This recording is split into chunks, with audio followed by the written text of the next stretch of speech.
bahwa kami akan tetap tegar dan tetap semangat ya dalam menjalankan tugas kewenangan, karena ini merupakan amanat rakyat, perintah undang-undang. Oleh karenanya penegakan hukum khususnya di bidang tindak pidana korupsi akan terus dilakukan. Kami tidak akan mundur, dan oleh karenanya dukungan masyarakat, dukungan media kami kira sangat penting ya, bahwa pada kesempatan ini juga nanti barangkali bisa disampaikan pertanyaan terkait hal-hal yang sudah berkembang di masyarakat itu. Yang kedua, bahwa penyidik dan kami akan terus menjunjung tinggi prinsip hukum presumption of innocence, ya, praduga tidak bersalah dalam penanganan suatu perkara, khususnya perkara tindak pidana korupsi. Oleh karenanya tahapan-tahapan akan terus dilakukan sampai pada proses di pengadilan. Yang ketiga, rekan-rekan media, bahwa terkait dengan perkara ini, yang bersangkutan sudah beberapa kali dipanggil secara patut, ya, sudah beberapa kali dipanggil secara patut sebagai saksi, namun yang bersangkutan tidak mengindahkan. Oleh karenanya berkat kerjasama tim gabungan, ya, baik dari Satgas Siri maupun jajaran Pitsus, mengamankan yang bersangkutan, ya, dan hari ini diperiksa. Nah, oleh karenanya bagaimana perkembangannya secara detail rinci akan disampaikan oleh Pak Direktur Penyidikan. Oleh karenanya mari kita simak bersama bagaimana keterangan yang akan disampaikan oleh Direktur Penyidikan terkait dengan perkara ini. Dan setelah ini silakan mengajukan pertanyaan-pertanyaan yang terbaik kaitan dengan isu-isu yang sedang berkembang. Saya kira demikian, kami serahkan kepada Direktur Penyidikan untuk menyampaikan keterangannya. Assalamualaikum warahmatullahi wabarakatuh. Waalaikumsalam warahmatullahi wabarakatuh. Selamat malam, salam sejahtera bagi kita semua. Yang saya hormati tentunya teman-teman media yang pada kesempatan ini, malam hari ini hadir bersama kami semua. Yang terhormat Pak Kabus Penkum, pada kesempatan ini izinkan saya ingin menyampaikan perkembangan penyidikan terkait dengan kegiatan pembangunan jalan kereta api Besitang Langsa pada Balai Teknik Perkeretaapian Medan tahun 2017 sampai dengan tahun 2023. Teman-teman jurnalis yang saya hormati, pada hari ini Minggu tanggal 3 November 2024, tepatnya pada jam 12.35 WIB, telah dilakukan penangkapan terhadap saudara PB, di mana penangkapan tersebut dilakukan di Hotel Asri Sumedang, Jalan Mayor Abdurrahman nomor 255, Kota Kaler, Kecamatan Sumedang Utara, Kabupaten Sumedang. Penangkapan dilakukan oleh tim intelijen Kejaksaan Agung Republik Indonesia yang tergabung dalam Satgas Sire bersama dengan penyidik pada Jampitsus.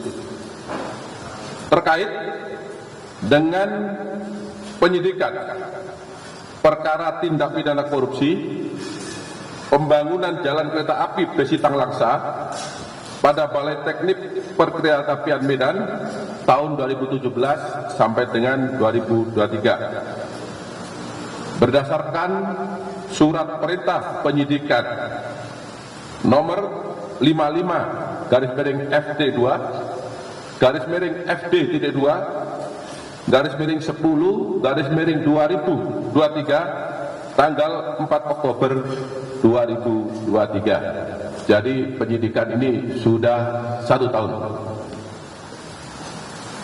di mana saudara PB pada saat itu menjabat sebagai Direktur Jenderal Perkeretaapian pada Kementerian Perhubungan tahun 2016 sampai dengan tahun 2017, dan terakhir saudara PB menjabat sebagai ahli Menteri Bidang Teknologi, Lingkungan dan Energi pada Kementerian Perhubungan Republik Indonesia.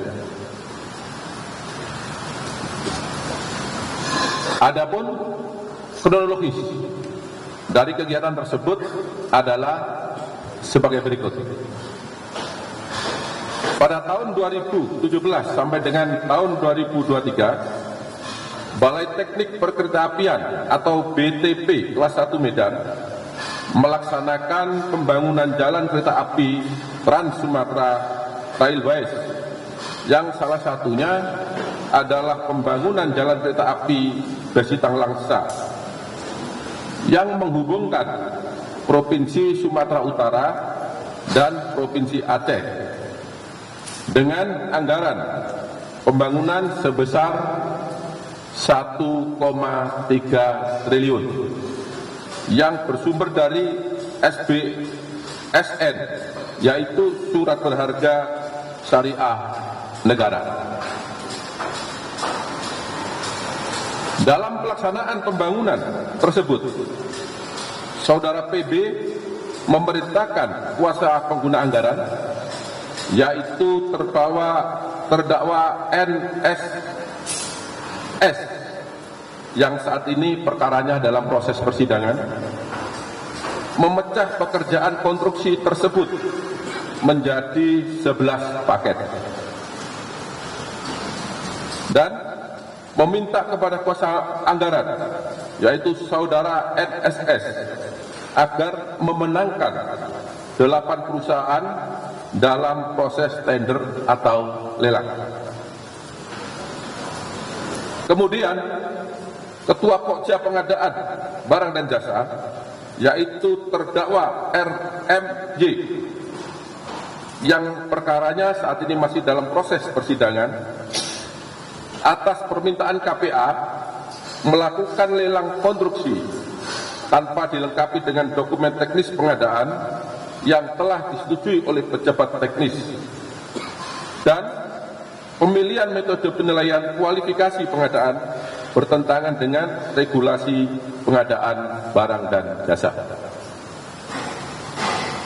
Dalam pelaksanaan konstruksi tersebut diketahui bahwa pembangunan jalan kereta api Besitang Langsa tidak didahului dengan FS atau studi kelayakan, tidak terdapat dokumen penetapan trase jalur kereta api yang dibuat oleh Menteri Perhubungan, serta KPA, PPK, dan konsultan pengawas dengan sengaja memindahkan lokasi pembangunan jalur kereta api yang tidak sesuai dengan dokumen desain dan kelas jalan, sehingga jalur kereta api Besitang Langsa mengalami amblas atau penurunan daya dukung tanah dan tidak dapat berfungsi atau tidak dapat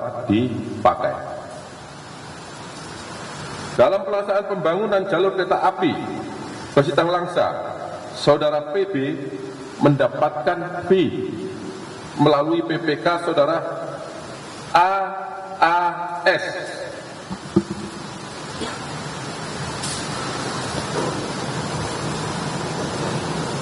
yang bersangkutan juga dalam proses persidangan sebesar 2,6 M dari PT WTJ.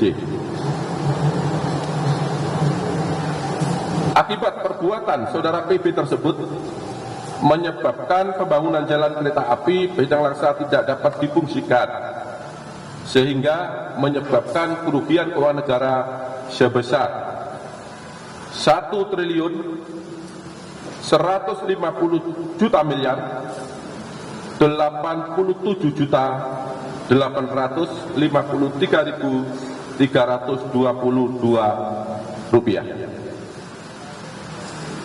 Hal ini berdasarkan laporan penghitungan kerugian keuangan negara yang telah dilakukan oleh BPKP.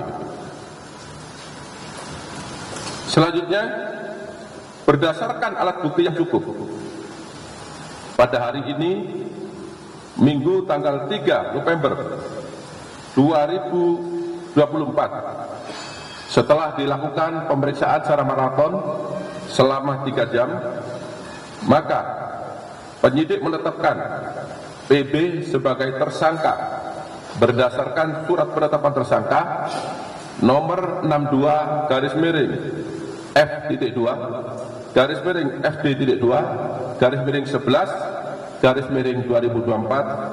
tanggal 3 November 2024. Terhadap PB akan dilakukan penahanan rutan selama 20 hari ke depan dan akan ditahan di Rutan Salemba Cabang Kejaksaan Agung Republik Indonesia berdasarkan surat perintah penahanan nomor 52-F.2-FD.2-11-2024 tanggal 3 November 2024. Teman-teman jurnalis yang saya hormati, terhadap tersangka disangka melanggar pasal 2 atau pasal 3 junto pasal 18 Undang-Undang Nomor 31 Tahun 1999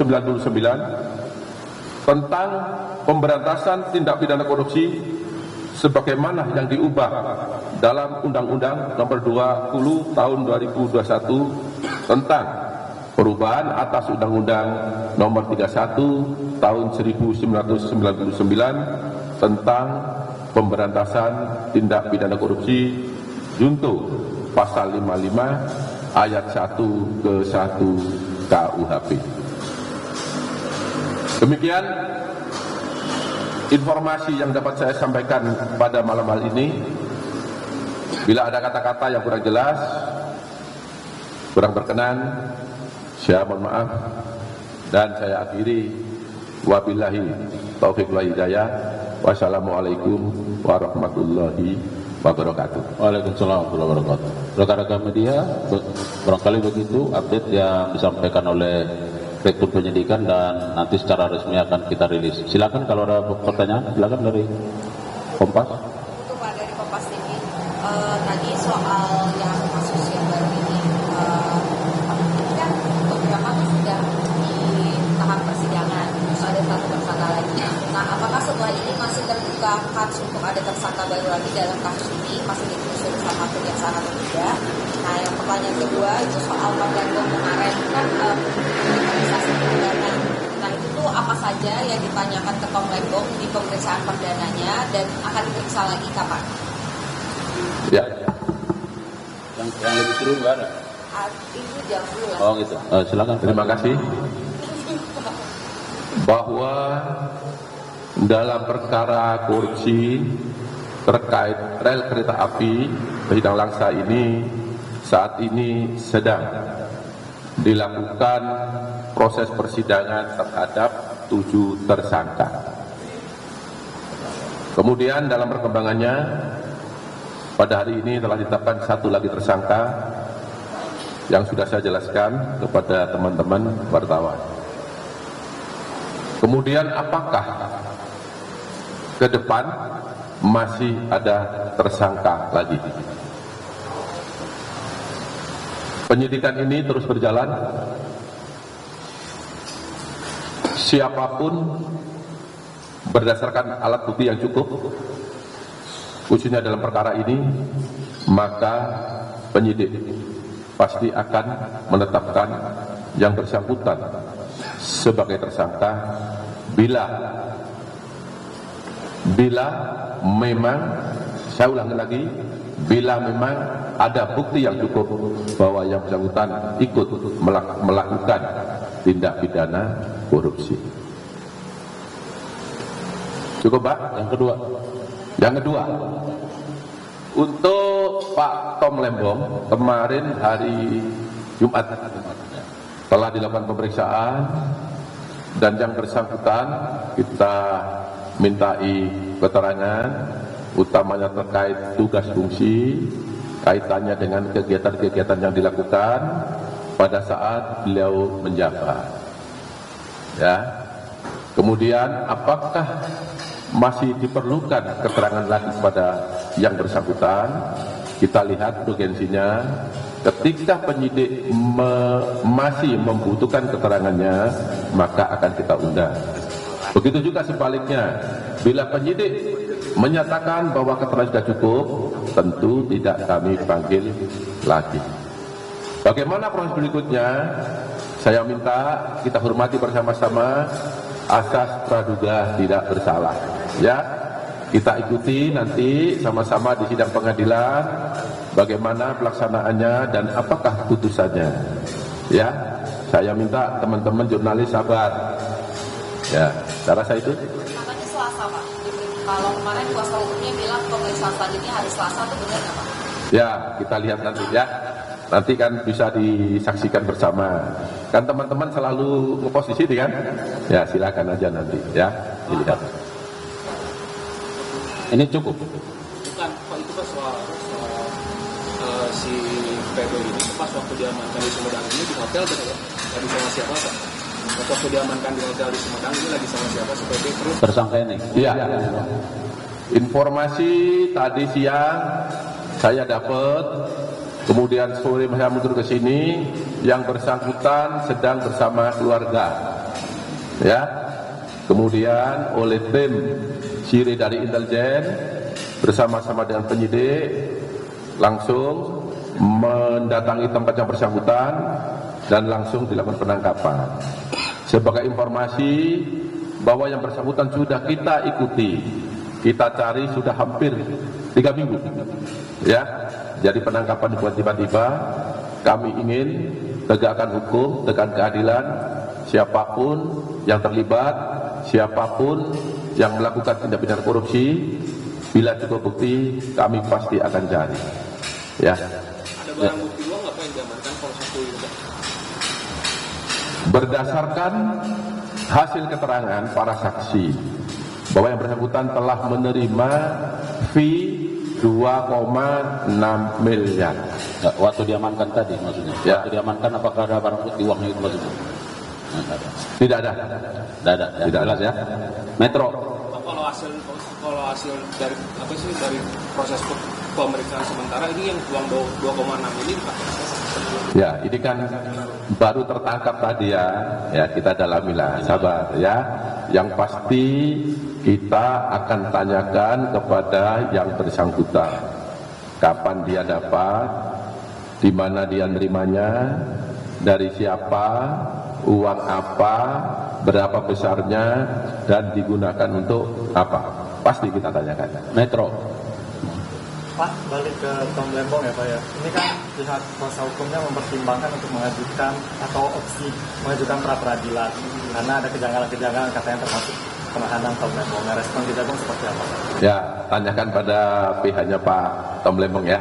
Siap, Yang pasti nanti penyidik akan mengikuti ya, karena itu haknya beliau, haknya bersangkutan, haknya penasihat hukum, sehingga kita pasti mengikuti ya. Ini kan yang juga ramai soal jam tangan kemarin itu dibahas. Nah, ini juga ada dorongan dari Indonesia Corruption Watch yang bilang mendorong KPK untuk menelusuri lebih lanjut LHKPN-nya Pak Abdul tanggapan itu. Ya, jadi begini ya, ini teman-teman wartawan, pada kesempatan malam ini saya juga ingin meluruskan ya, kalau sesungguhnya saya itu jujur saja ingin konsentrasi betul dalam berbagai penyidikan yang ditangani oleh Kejaksaan Republik Indonesia. khususnya oleh jajaran Pitsus. Kenapa demikian? Karena perkara yang kita tangani ini sangat banyak dan besar-besar. Masyarakat sudah barang tentu menunggu langkah-langkah apa yang akan dilakukan oleh jajaran Jampitsus, ya kan? Semua kasus pasti ditunggu, ya. Tetapi karena pada malam ini rekan-rekan menanyakan jam, ya saya harus jawab dong, ya kan? Ya. Jadi jam tangan saya ini yang saya pakai, nah ini saya pakai ini, ya. Ini sudah saya beli sejak 5 tahun yang lalu dan selalu saya pakai. Termasuk kawan-kawan selalu meliput konfes dengan saya kan, lihat juga kan. Nah, tapi saya juga bertanya, kenapa kok baru sekarang ditanya, kan gitu. Kenapa saya bilang ini udah lama, ini bautnya sudah hilang, ini tua ini. Nah, biar dilihat ini kan. Nah, ini harganya hanya 4 juta rupiah. Bagi saya 4 juta sudah mahal lah ya. Tetapi ini disandingkan, disejajarkan. Kalau saya lihat di medsos itu kan jam tangan yang mewah dan ada merah-merahnya itu ya, ya kan? Ada merah-merahnya, terus kalepnya ini bukan karet, itu saya lihat itu apa itu, kulit. Nah, kulit, terus ada harganya, ada yang bilang 850 juta, ada yang bilang lagi 1,2 miliar, ada yang bilang lagi 1,4, ada yang bilang lagi 2 miliar. Itu yang saya baca di medsos. Makanya saya berterima kasih teman-teman menanyakan ini, saya bisa luruskan. Ya, jadi jam tangan saya ini 5 tahun yang lalu harganya 4 juta. Ya, kalau kurang yakin panggil ahli jam, periksa bersama-sama betul nggak ini. Jadi bukan pada saat saya jadi direktif beli, tidak, ya. Ini loh teman saya Pak Anton tadi saya suruh beli juga ton. Ini ada teman wartawan untuk diklarifikasi. Saya yakin ditanyakan itu. Terus gimana Pak? Coba kamu beli untuk meyakinkan kawan-kawan. Nah ini coba tunjukkan Pak Anton. Nah nih. Kalau dari sekarang mungkin naik ya, kan udah 5 tahun. Ya, jadi sekali lagi saya tidak pernah punya jam mahal, apalagi jam mewah. Wah ini saya nggak tahu mereknya apa. Saya itu sampai tanya mereknya apa Pak, ini saya nggak tahu karena jujur saja saya ini baru dengar ini 2 hari ini, saya juga kaget. Tapi nggak apa-apa lah, hikmahnya saya jadi terkenal kan. Nah, ya. Ya ini belinya di pasar, cuma sudah 5 tahun ya Mas. Ya pasar mana? Ini tadi beli di mana? Ada banyak di banyak tempat, banyak. Tapi intinya berarti kalau misalnya LHKPN yang dipertanyakan, Bapak siap berkomitmen untuk? Ya kalau ditanyakan ya kita jawab, apa gitu ya, itu. Ya oke, cukup. Satu lagi Pak, ya. soal Zarak Rikan. Ini kan kemarin 2 hari yang lalu Kejagung ini masih menelusuri soal aliran dana berapa perkara, karena kan ada temuan hampir 1 T, terus ada emas juga 51 kg. Nah, apakah dari Kejaksaan Agung ini juga sudah mengetahui ini kasusnya dari mana saja, dan perkembangannya nanti pekan depan apakah akan segera dipanggil? Iya. Pertanyaan yang bagus. Itu sudah barang tentu penyidik melakukan itu. Ya. Pasti ditanya uang sebesar itu dari mana, asal usulnya, diterima dari siapa saja, kapan nerimanya, di mana diterima, kan begitu, dan digunakan apa, kan gitu, pasti. Nah, bagaimana hasilnya? Sabar, itu kan rahasia penyidik ya. Pada saatnya nanti akan dibeberkan di pengadilan.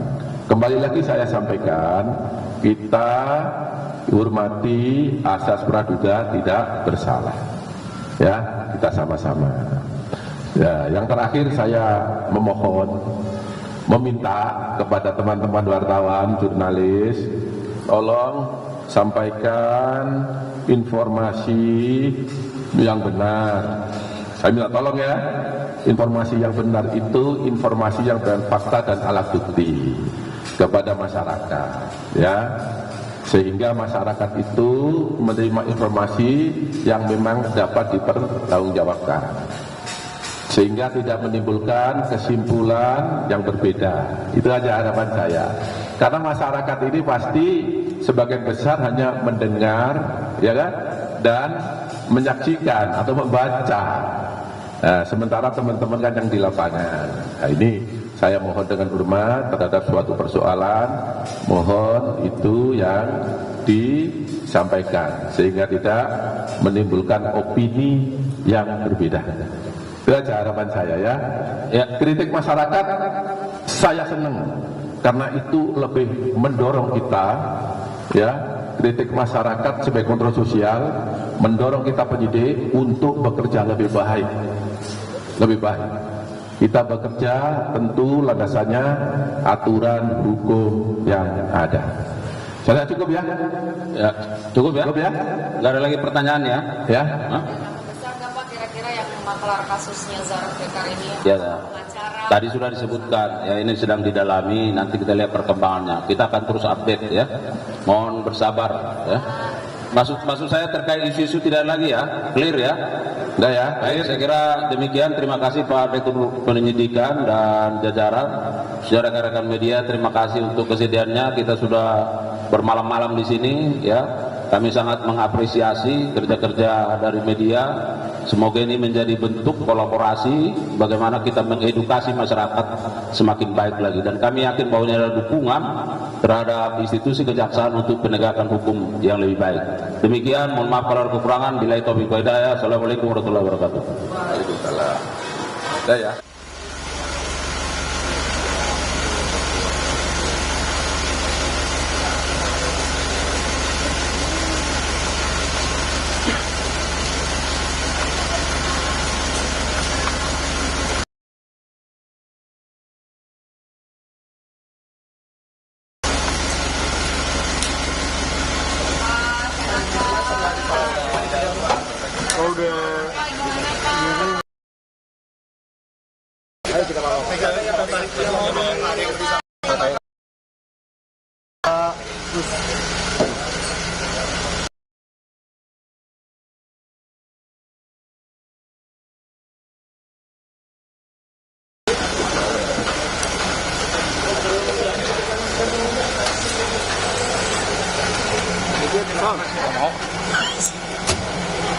Gimana?